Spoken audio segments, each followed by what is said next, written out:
ಲೈನಿಂಗ್ನ ಈ ಥರ ಶೇಪ್ ಹಾಕೋದು, ಬಟ್ಟೆನ ಈ ಥರ ಫೋಲ್ಡಿಂಗ್ ಮಾಡಿ ಹಾಕೊಂಡಿರಬೇಕು. 4 ಫೋಲ್ಡಿಂಗ್ ಇದೆ ಇದು ಬಟ್ಟೆ ಡ್ರೆಸ್ಸಿಂದಿದು ಟಾಪ್ ಮೆಜರ್ಮೆಂಟಿಗೆ. ಈ ಥರ 2 ಮೀಟರ್ ಲೈನಿಂಗ್ ತೊಗೊಬೇಕು.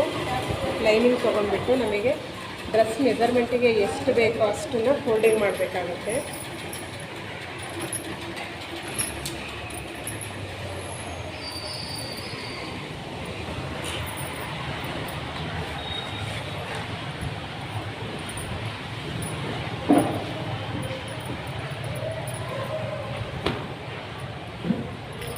ಇದು ಒಂದೇ ಸಮ ಇರಬೇಕು. ಲೈನಿಂಗು ಯಾವುದೇ ಕಾರಣಕ್ಕೂ ತಪ್ಪಾಗಬಾರ್ದು. ಲೈನಿಂಗ್ ಪರ್ಫೆಕ್ಟಾಗಿತ್ತು ಅಂದರೆ ನೀವು ಹೊಲಿಯೋ ಡ್ರೆಸ್ಸು ಕೂಡ ಪರ್ಫೆಕ್ಟಾಗಿ ಬರುತ್ತೆ.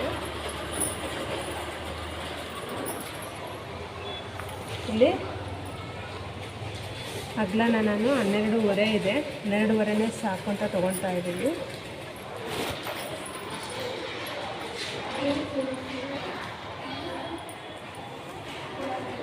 ಸಾಕಂತ ತೊಗೊಳ್ತಾ ಇದ್ದೀವಿ. ಉದ್ದ ಡ್ರೆಸ್ ಪೀಸಿಗಿನ್ನ ಲೈನಿಂಗು ಒಂದು 3 ಇಂಚ್ ಕಡಿಮೆ ತೊಗೊಳ್ತಾ ಇದ್ದೀವಿ.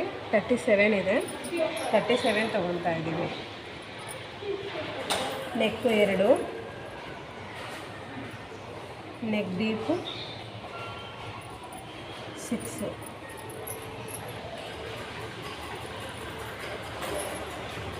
ಶೋಲ್ಡರ್ ಭುಜ 3.5,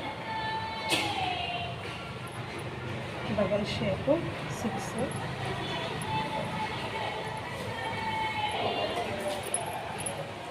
ಅಲ್ಲಿ 1 ಇಂಚು ಶೇಪಿಗೋಸ್ಕರ ನಾವು ಎದೆ ಸುತ್ತಳತನೇ ಇದನ್ನು ತೊಗೊತಾ ಇಲ್ಲ. ಇದರಲ್ಲಿ ನಾವು 12.5ನೇ ಅಗಲ ತೊಗೊಂಡಿರೋದ್ರಿಂದ ನಾವು ಎದೆ ಸುತ್ತಳತೆನ ನಾವು ಇದು ಮಾಡ್ತಾ ಇಲ್ಲ.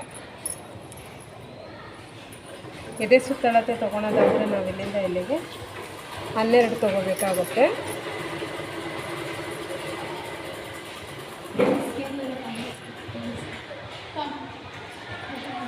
ಇಲ್ಲಿ 13.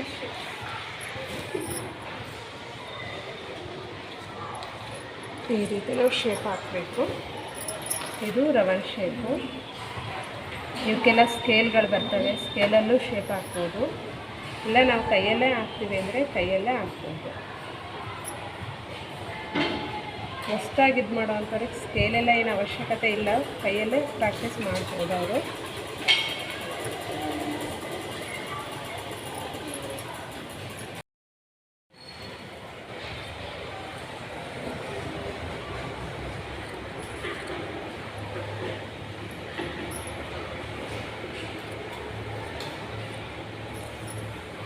ಯಾರಿಗಾದರೂ ಏನಾದರೂ ಅರ್ಥ ಆಗಿಲ್ಲ ಅಂದರೆ ಕಮೆಂಟ್ ಮಾಡಿ ಹೇಳ್ರಿ, ಅದನ್ನು ಅರ್ಥ ಮಾಡಿಸ್ತೀವಿ. ಡ್ರೆಸ್ಸಿಂದು ಮನೇಲಿದ್ದೇ ಸುಲಭವಾಗಿ ಕಲಿಬೋದು ಟೈಲರಿಂಗ್.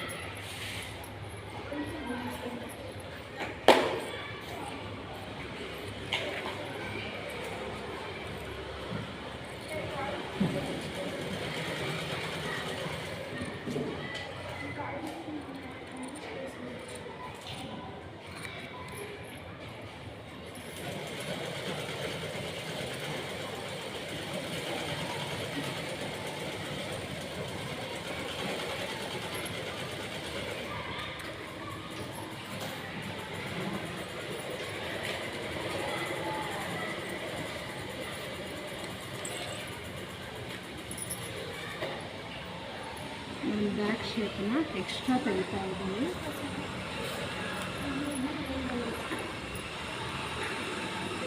ನಾನು ಬ್ಯಾಕಲ್ಲಿ ಸ್ವಲ್ಪ ರೌಂಡ್ ಬೇಕು ಅಂತಂದ್ಬಿಟ್ಟು 2.5 ತೊಗೊಳ್ತಾ ಇದ್ದೀನಿ. 2.5, 2.25 ಈ ಥರ ಬಾಕ್ಸ್ ಥರ ಅದಕ್ಕಷ್ಟು ಶೇಪ್ ಹಾಕೊಂಡ್ಬಿಟ್ಟು ನಾವು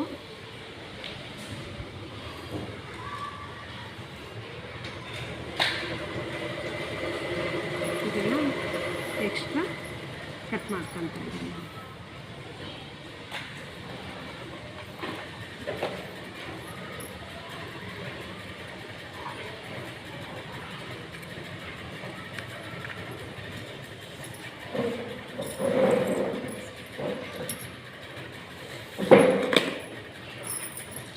ಈ ಲೈನಿಂಗ್ ಕಟ್ ಮಾಡಿದ್ಮೇಲೆ ನಾವು ಡ್ರೆಸ್ ಪೀಸು ತೊಗೋಬೇಕು. ನಾವು ಡ್ರೆಸ್ ಪೀಸ್ ಈ ಥರ ಇರುತ್ತಲ್ವ, ಥರ ಯಾವ ಥರ ಇದೆ ಅನ್ನೋದನ್ನು ಡ್ರೆಸ್ ಪೀಸ್ ಫಸ್ಟ್ ಚೆಕ್ ಮಾಡ್ಕೊಂಡು ನಾವು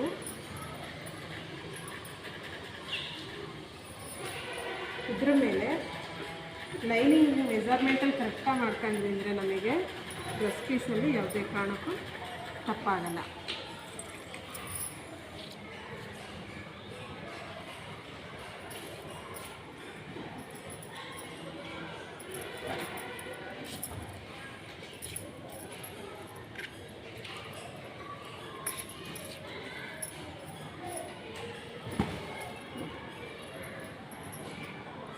ಈ ರೀತಿ ಹಾಕ್ಕೊಂಡು ನೀಟಾಗಿ ನಿಂಬಾಗಿ ಕಟ್ ಮಾಡಬೇಕು.